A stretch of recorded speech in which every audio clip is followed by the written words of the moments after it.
Good evening सभी लोगों को, वेरी वेरी गुड इवनिंग। तो आज अपन वापस से आ गए हैं, वापस से अपनी क्लास शुरू करने आ गए हैं। और आज की जो अपनी क्लास है वो होगी विंड टोपोग्राफी या हवा स्थलाकृति पे। पिछली क्लास अपनी ग्लेशियर पे थी, आइस पे थी। आज की क्लास जो है अपनी विंड टोपोग्राफी के ऊपर है।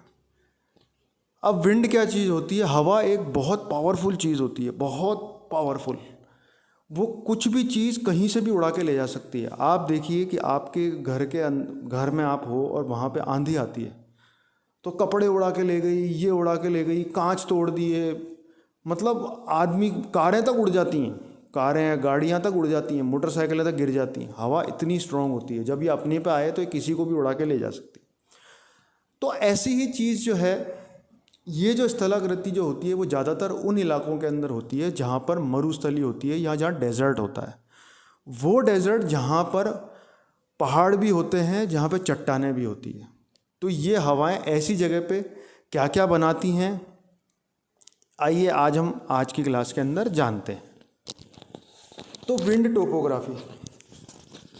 टोपोग्राफी के अंदर सबसे पहले आता है छत्रक शिला। सबसे पहले आता है छत्रक शिला। छत्रक शिला क्या होता है? छत्रक से भी नाम समझ में आ रहा होगा आपका, छाता। इसको हम अंग्रेजी के अंदर मशरूम रॉक भी बोलते हैं। अब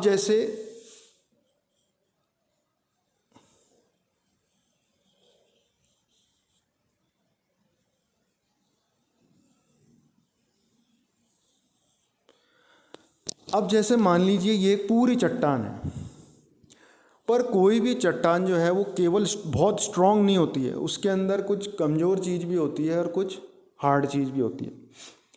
जैसे आप देखिए, आपके घर के अंदर आप कील ठोकते हैं तो ऊपर का जो मसाला होता है उसमें कील कितने आराम से चली जाती है, पर अंदर की ईंट इतनी स्ट्रांग होती है कि दम लगा के मारना पड़ता है, धन धन धन, तब जा कर के वो अंदर खड्डा होता है।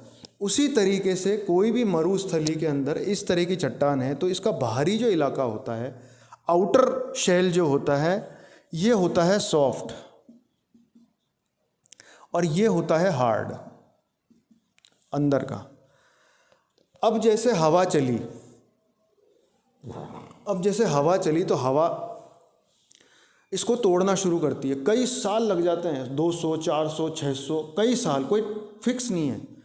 और ये सॉफ्ट पार्ट तोड़ती गई, ये अंदर ये जितना भी सॉफ्ट पार्ट है, ये जितना सॉफ्ट पार्ट है,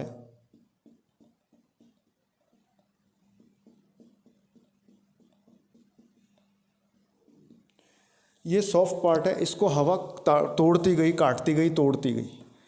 अब तोड़ते तोड़ते ये क्या हुआ,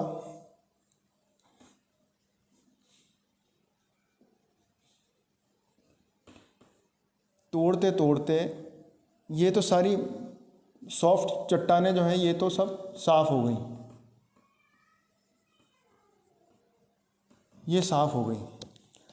अब बची क्या? इस तरीके की चट्टान। तो अब इस तरीके की चट्टान बची, तो ये चट्टान कैसी लग रही है आपको? जिसको हम सांप की छतरी भी कहते हैं, मशरूम को सांप की छतरी, तो ये मशरूम के तरीके की है, इसलिए इसको इंग्लिश में मशरूम रॉक कहते हैं। यहाँ पर कोई भी जानवर जो है वो यहाँ आकर के छाया लेता है कि भाई धूप बहुत ज़्यादा है तो इसके नीचे अपन बैठ जाओ, तो उससे अपने को छाया मिलेगी, धूप से राहत मिलेगी। तो ये इस तरीके की चट्टान, अगर कोई चट्टान को हवा तोड़ती है और उसके अंदर इस तरीके की चट्टान निकलती है तो इसको हम कहते हैं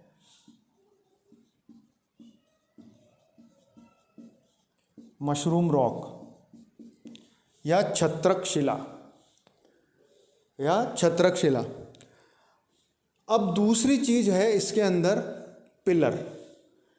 अब अगर आप सपोज करो कि कोई मशरूम रॉक ही है, इसके अंदर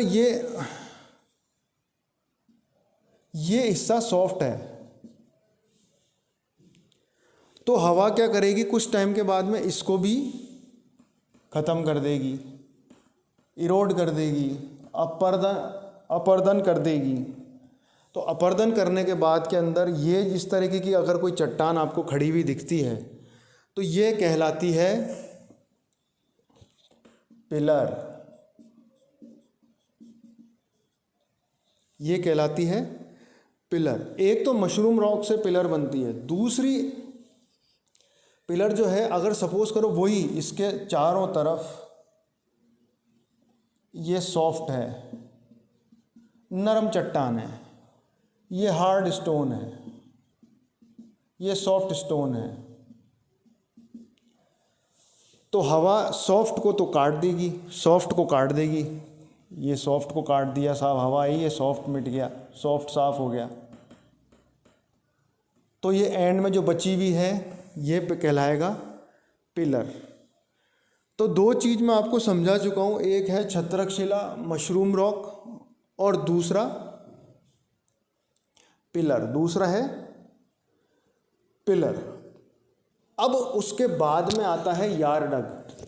अच्छा, अब ये सारे हिंदी इंग्लिश के एक ही वर्ड हैं केवल छत्रकशिला को छोड़ के। छत्रकशिला को मशरूम रॉक कहते हैं, बाकी पिलर, यार्डग, इंसेलबर्ग और डाइकांटर ये हिंदी इंग्लिश एक ही है।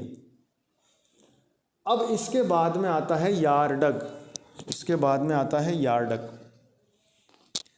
अब यार्डग क्या होता है, यार्डग भी मैं आपको बता देता हूं कि क्या होता है।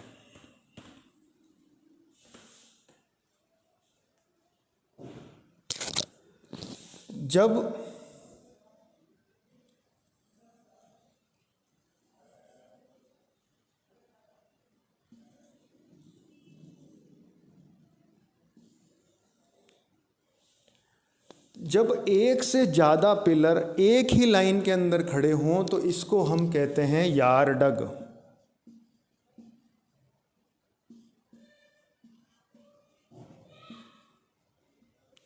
जब एक से ज़्यादा पिलर एक ही लाइन में खड़े हों। अच्छा, ऐसा नहीं है कि एक ही लाइन में खड़े होंगे तो यहाँ पे हवा होगी, यहाँ हवा नहीं होगी, यहाँ पर भी एक टाइम के अंदर सॉफ्ट स्टोन ही होगा, सॉफ्ट, पर हवा ने यहाँ पर भी सॉफ्ट होगा, यहाँ पर भी सॉफ्ट होगा, सॉफ्ट स्टोन यानी बाहरी परत, चट्टान की बाहरी परत। तो जब हवा आई उसने यहाँ से सॉफ्ट स्टोन गायब किया, फिर हवा चली उसने यहाँ से सॉफ्ट स्टोन गायब किया, फिर हवा चली उसने यहाँ से सॉफ्ट स्टोन गायब किया, फिर हवा चली उसने यहाँ से सॉफ्ट स्टोन गायब किया। तो जब इस तरीके के पिलर एक ही लाइन में खड़े हो जाते हैं उसको हम कहते हैं यार्डग। क्या बोलते हैं हम उसको?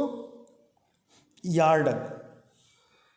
अब ऐसा है कि सॉफ्ट चीज़ तो हवा ने तोड़ दी, पर ऐसा नहीं है कि कोई चीज़ ठोस है तो उसको हवा नहीं काटेगी, हवा उसको भी काटेगी, टाइम लगेगा पर वो उसको भी काटेगी। अब क्या होता है कि जैसे हवा चली चली चली तो इनको कोई यहाँ से कट गया, कोई यहाँ से कट गया, कोई यूं कट गया, तो अब इनके टुकड़े ऐसे जमीन पे बिखर गए, टूट के गिर गए। तो जब इनके टुकड़े टूट कर गिर गए तो इन जो ये पूरा ग्रुप बना उसको हम कहते हैं इंसेलबर्ग।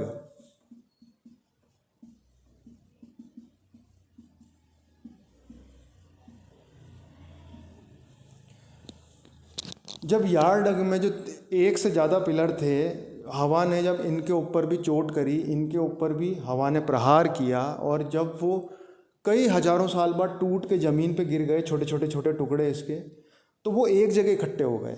जब वो एक जगह इकट्ठे हो गए तो उनको कहा गया इंसेलबर्ग, उनको कहा गया इंसेलबर्ग। अब क्या होता है,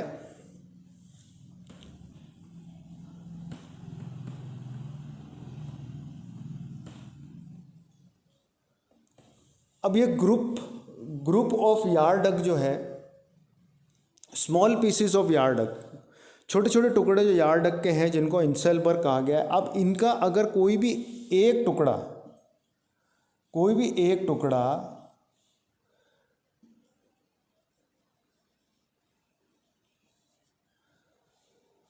अगर ये क्वाड्रेंगल शेप के अंदर है, जिसको हम कहते हैं चतुर्भुज आकार का, क्वाड्रेंगल शेप में है, चतुर्भुज, क्योंकि हवा जब प्रहार करती है इन छोटे छोटे टुकड़ों पे तो यहाँ से भी आएगी, यहाँ से भी आएगी, यहाँ से भी आएगी, नीचे गिरा हुआ तो फ्लैट होता ही है, लैंड के ऊपर नीचे गिरा हुआ तो फ्लैट है ही।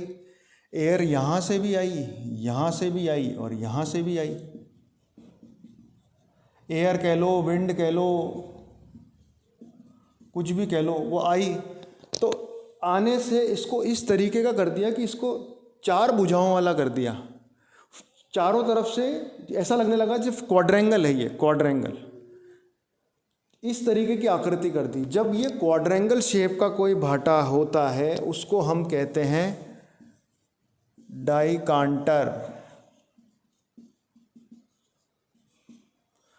उसको हम कहते हैं डाइकांटर। जब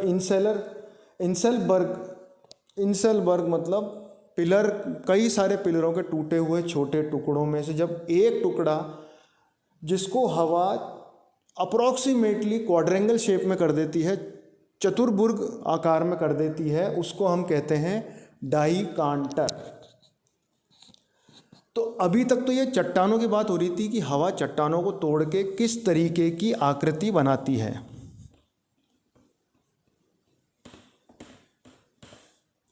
किस तरीके की आकृति बनाती है।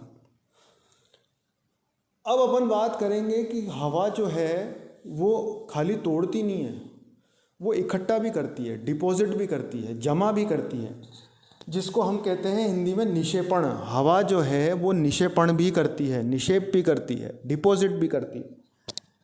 इसके अंदर सबसे पहले आता है बारचान। बारचान मतलब जिसको हिंदी में बोलते हैं बारखान। अब जैसे कोई चट्टान इस तरीके से है रेगिस्तान के अंदर, अब यहाँ से हवा चली तो रेगिस्तान के अंदर बालू रेत होती है। आप सब जानते होंगे, जैसलमेर, बाड़मेर, कोई भी डेजर्ट की तरफ गया हो, थार डेजर्ट में, तो आपने बालू रेत देखी होगी। तो वो बालू रेत उड़ती है तो वो यहाँ इस चट्टान के सहारे जमा हो जाती है।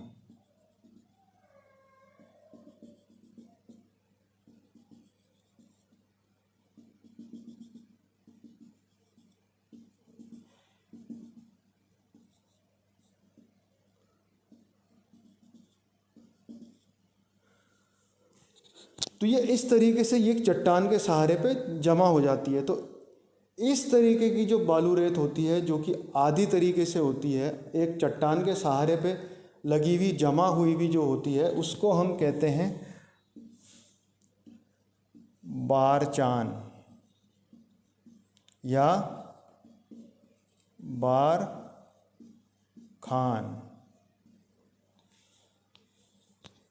अब ये होता है कि भाई ये तो एक चट्टान है, ये एक स्टोन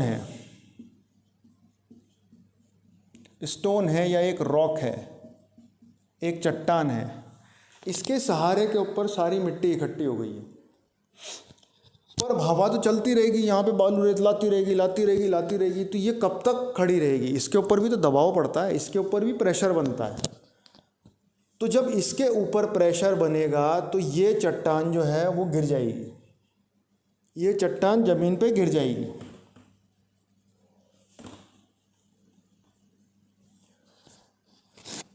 जब ये चट्टान ज़मीन पर गिर जाएगी तो ये बालू रेत यूं इकट्ठी होने लग जाएगी।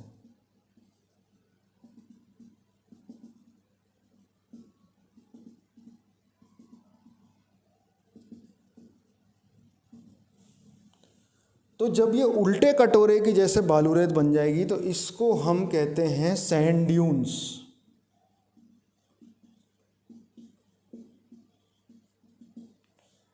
इसके अलावा इसको हम कहते हैं बालू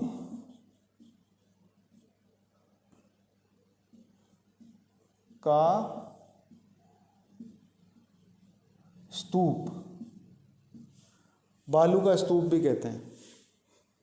जब ये चट्टान के सहारे आधे चट्टान की तरफ केवल इस तरीके से आधे में होगी तो उसको हम कहेंगे बारचान या बारखान।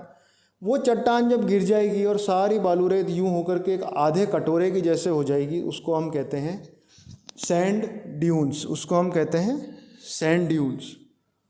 अब मेरा आप लोगों से एक ये सवाल है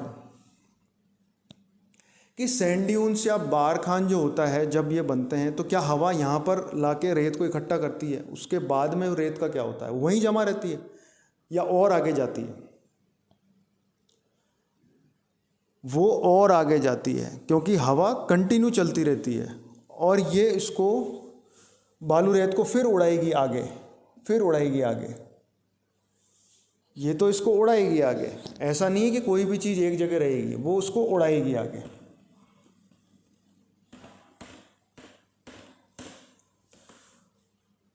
अब क्या होता है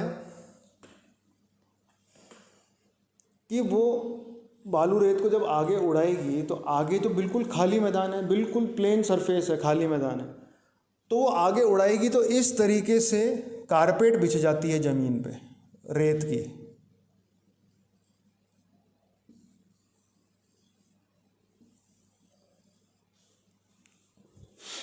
आप लोगों ने डेजर्ट में देखा होगा, जब आप गए होंगे तो आपने रेत की इस तरीके से लहरें देखी होगी, जैसे वेव्स होती है समुंदर में लहरें उठती है, उसी तरीके से रेत की लहरें जैसी एक कारपेट बिछ जाती। आपके घर के अंदर कोई फेस्टिवल के ऊपर मेहमान वगैरह आते हैं तो अपन ड्राइंग रूम सजाने के लिए कारपेट लगा देते हैं, उसी तरीके से भगवान भी डेजर्ट के अंदर, ऊपर वाला भी डेजर्ट के अंदर ये कारपेट बिछाता है। सुंदर लगती है ये कारपेट, एकदम बढ़िया सुंदर। तो ये इस तरीके की लहरों वाली कारपेट होती है। इस कारपेट को हम कहते हैं लोयस एरिया या लोयस ग्राउंड या लोयस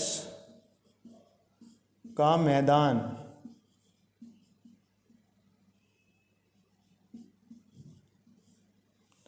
इसको हम लोयस का मैदान कहते हैं।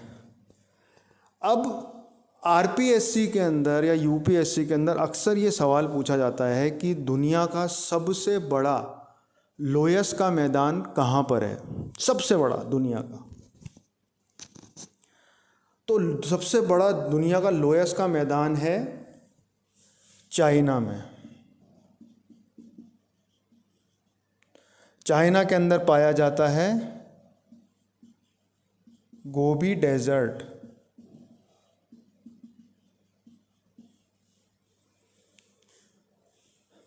चाइना के अंदर ये इसलिए पाया जाता है क्योंकि चाइना के अंदर पहाड़, जो सूखे मैदानों के अंदर जो पहाड़ होते हैं, जैसे अपने यहाँ अरावली हिल्स हैं, उस तरीके की वहाँ पे हिल्स नहीं हैं। तो हवा जब चलती है तो बालू रेत की इस तरीके की आकृति बिछाती है कई किलोमीटर तक। तो ये दुनिया का सबसे बड़ा मैदान चाइना के गोबी डेजर्ट के अंदर है। सहारा डेजर्ट जो है वो सबसे बड़ा डेजर्ट है, पर वहाँ पे ये इसलिए नहीं होती क्योंकि सहारा डेजर्ट के अंदर चट्टानें हैं थोड़ी थोड़ी दूरी के ऊपर, पहाड़ है छोटे बड़े थोड़ी थोड़ी दूरी पर। तो उन पहाड़ होने की वजह से सैंड ड्यून्स बन जाते हैं, बारचान बन जाता है, पर लोयस नहीं बन पाता। इसलिए चाइना जो है ये अक्सर यूपीएससी के अंदर आता है और लोग गलतियाँ करते हैं, सहारा पे टिक कर देते हैं। सहारा नहीं, वो है चाइना का गोबी मरुस्थली, जहाँ पर ये लोयस का मैदान बना है या बनता है सबसे बड़ा। अब इसके बाद में जो अपन बात करते हैं वो अपन बात करते हैं बालसन लेक की। बालसन लेक क्या चीज़ होती है? आप लोग में से कई लोग जो हैं अजमेर के निवासी होंगे। राजस्थान के अंदर एक जगह है अजमेर, जहाँ पे ख्वाजा मोइनुद्दीन चिश्ती साहब की दरगाह भी है और जहाँ पर पुष्कर भी है जो कि बहुत फेमस है, जहाँ पे ब्रह्मा जी का पूरी दुनिया में एकमात्र मंदिर है भगवान ब्रह्मा का। तो आना सागर नाम की एक लेक भी है जो कि अजमेर के अंदर है। आना सागर की जो लेक है वो बालसन लेक है। अब बालसन होता क्या है ये मैं आप लोगों को आराम से समझाता हूँ, धीरे धीरे गौर से देखना। जैसे ये एक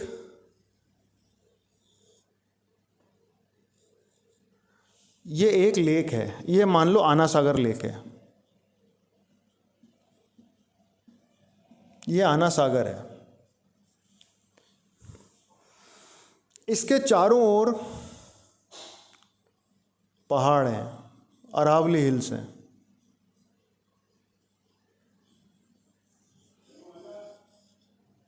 इसके चारों तरफ अरावली हिल्स हैं। अब अरावली हिल्स के पीछे का जो इलाका है यहाँ पर सारी मरुस्थली है, यानी यहाँ पर है डेजर्ट, ये है हिल्स और ये है लेक। तो वो झील जिसके चारों तरफ पहाड़ियाँ होती है और पहाड़ियों के पिछवाड़े की तरफ, पहाड़ी के पीछे की तरफ जो एरिया होता है वो डेजर्ट का होता है, जहाँ बालू मिट्टी होती है, रेत होती है। ऐसी लेक को हम बालसन लेक कहते हैं। तो आना सागर लेक जो है अजमेर में, उसके चारों तरफ पहाड़ हैं और पहाड़ों के पीछे पूरी बालू रेत है, तो इसको हम बालसन लेक कहते हैं। अब इसके अंदर क्या होता है कि सब कोई भी चीज़ जो है ना दुनिया के अंदर वो परमानेंट नहीं है, सब चीज़ ख़त्म होती है। तो आना सागर लेक भी जो है वो एक दिन सूखेगी ज़रूर, ये भी सूखेगी। तो जब आना सागर लेक सूख जाएगी तो सूखने के बाद में ये लेक, आना सागर लेक अभी क्या है, बालसन, ये हिल्स हैं, ये डेजर्ट है।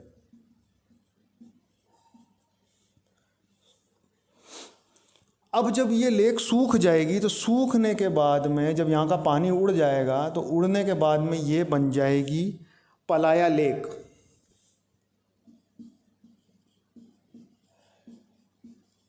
पलाया लेक। अब जब ये सूख जाएगी तो ये बिल्कुल मैदान हो जाएगा, तो ये पलाया लेक। पलाया को याद करने का तरीका कैसा है कि प्ले मतलब खेलो, मैदान में खेलो, क्रिकेट खेलो।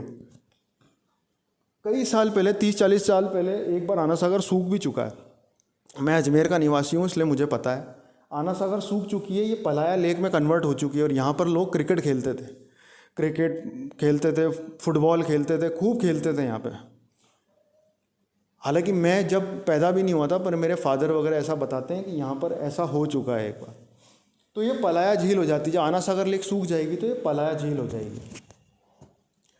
अब सबसे बड़ी बात है जो यूपीएससी के अंदर आती है, आरपीएससी के अंदर आती है, क्वेश्चन पूछे जाते हैं। क्वेश्चन पूछे जाते हैं, ये क्वेश्चन पूछे जाते हैं कि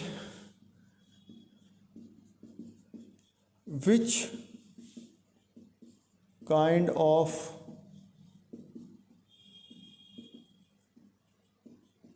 मिनरल्स आर फाउंड इन पलाया लेक।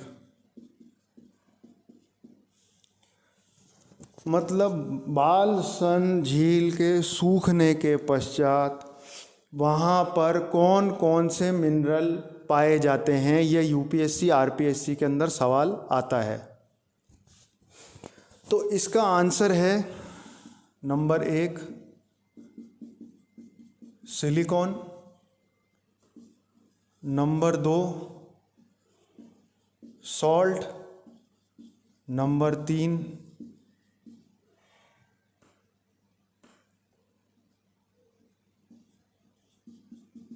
कैल्शियम।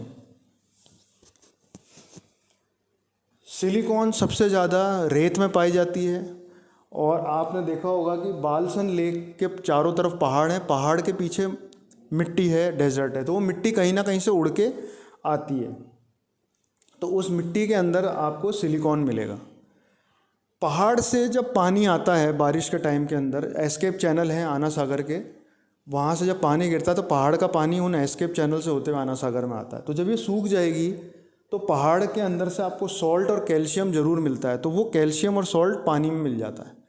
तो जब ये पानी सूख जाएगा तो सॉल्ट और कैल्शियम भी आपको पलाया लेक के अंदर मिलेगी। तो आना सागर जब भी सूख जाएगा और उसके अंदर से मिनरल निकाले जाएंगे तो सिलिकॉन, सॉल्ट और कैल्शियम, ये 3 चीज़ें प्रचुर मात्रा के अंदर मिलेगी आपको। एम्पल अमाउंट ऑफ मिनरल्स ये 3 तरीके के मिलेंगे। ये यूपीएससी आरपीएससी के अंदर हमेशा पूछा जाता है, तो ये याद रखिएगा, भूलना मत इसको।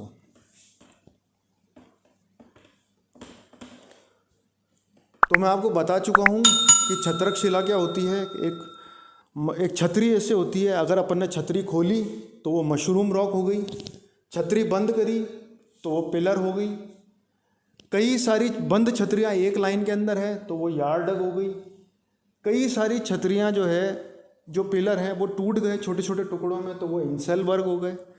उन छोटे छोटे टुकड़ों के अंदर से अगर कोई एक टुकड़ा अपन ने लिया और वो चतुर्भुज आकार का है या क्वाड्रेंगल शेप के अंदर है, जिसके ऊपर खड़े होकर के डाकू बोलता है सरदार कितने, वो सरदार पूछता है कितने आदमी थे, वो बोलता है सरदार 2, तो वो जिस चट्टान पे शोले पिक्चर में खड़ा था वो थी डाइकेंटर, वो थी डाइकेंटर, याद रखना।